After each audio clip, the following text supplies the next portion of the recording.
देश में ऐसे लाखों संविदा कर्मचारी हैं जो काफ़ी लंबी समय से विभिन्न विभागों में ड्यूटी कर रहे हैं, लेकिन वो अपने आप को सिक्योर महसूस नहीं कर रहे हैं जैसा एक परमानेंट कर्मचारी करता है। लेकिन हाल ही में सुप्रीम कोर्ट ने एक फैसला सुनाया है कि जितने भी संविदा के आधार पर नियुक्त कर्मचारी हैं उन्हें परमानेंट किया जाए, उन्हें स्थायी नियुक्ति दी जाए। इस तरह का फैसला सुप्रीम कोर्ट की तरफ से आया है। तो इससे लाभ क्या होगा? इससे लाभ ये होगा कि जिन जिन विभागों में वो काम कर रहे हैं, पहली बात तो उन विभागों में वो स्थायी हो जाएंगे। दूसरी बात, जो सुविधाएं परमानेंट कर्मचारी को, जो स्थायी कर्मचारी को सुविधाएं मिलती थी, वो सुविधाएं इन कर्मचारियों को मिलने लगेंगी।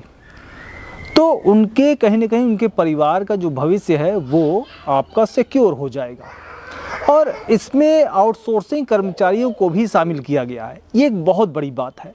तो इससे एक बात तो स्पष्ट हो जाती है कि सरकार, या यूँ कहे कि सुप्रीम कोर्ट, इन मुद्दों पे अगर कहीं बात उठ रही है या कहीं कोई सुनवाई की जा रही है तो सुप्रीम कोर्ट प्रथम दृष्टया एक अच्छी पहल की शुरुआत कर रही है।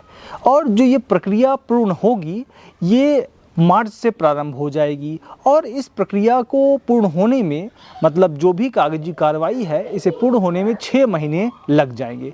मतलब ये मान के चलिए, जो भी इस वीडियो को देख रहे हैं, अगर वो संविदा कर्मचारी हैं, ख़ास तौर से संविदा कर्मचारी हैं, तो वो इस बात को स्पष्ट समझ लें कि 6 महीने के बाद या 6 महीने के अंदर अंदर उनकी जो ये प्रक्रियाएं हैं वो पूर्ण करा ली जाएंगी, जैसा कि प्रिंट मीडिया में दिखाया गया है।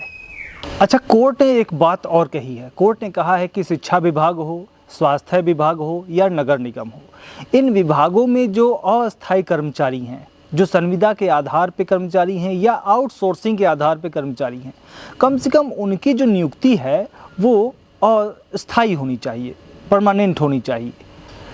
तो चूँकि वहाँ जो काम होता है वो हमेशा के लिए होता है। ऐसा नहीं कि वो कुछ महीनों के लिए ही आपका कार्यालय गंदा होगा, उसके बाद वो कार्यालय गंदा होना बंद हो जाएगा। तो सफाई कर्मी तो परमानेंट रहेंगे, वहाँ हमेशा उनको साफ़ करना है, हमेशा उनकी ज़रूरत है।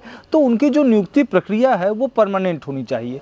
उसी तरह स्वास्थ्य विभाग को चले जाइए, उसी तरह आप शिक्षा विभाग में चले जाइए, स्कूल कॉलेज जो भी हो वो हमेशा साफ़ सुथरे रहने चाहिए। मतलब उन कर्मचारियों की ज़रूरत वहाँ पर परमानेंट है, ऐसा सुप्रीम कोर्ट का कहना है। अच्छा, इस सुविधा का लाभ किन किन राज्यों को मिलेगा? फिलहाल जो जानकारी मुझे अभी तक प्राप्त हुई है उसके अनुसार दिल्ली, उत्तर प्रदेश, राजस्थान और कुछ राज्य हैं। फ़िलहाल उसकी डिटेल्स मैं अभी मंगवा रहा हूं, जल्द ही आ जाएगी। उस विषय में भी मैं आपको बता दूंगा। लेकिन जहां तक मेरी जानकारी है, जहां तक मुझे सूचना मिली है, उस सूचना के आधार पे जहां तक इलेक्ट्रॉनिक मीडिया में दिखाया गया है, उससे स्पष्ट हो जा रहा है कि दिल्ली, उत्तर प्रदेश और राजस्थान में ये प्रक्रिया पूर्ण कराई जाएगी। अच्छा, ये किन किन विभागों में ये प्रक्रिया अपनाई जाएगी? वो आपका शिक्षा विभाग है, स्वास्थ्य विभाग है, ग्रामीण विकास है और नगर निगम है। सभी के नगरों में नगर निगम भी होता है, जिसे आमतौर पर नगर पंचायत भी कहा जाता है, नगर पालिका भी कहा जाता है। तो वहाँ के कर्मचारी भी इस श्रेणी में आएंगे।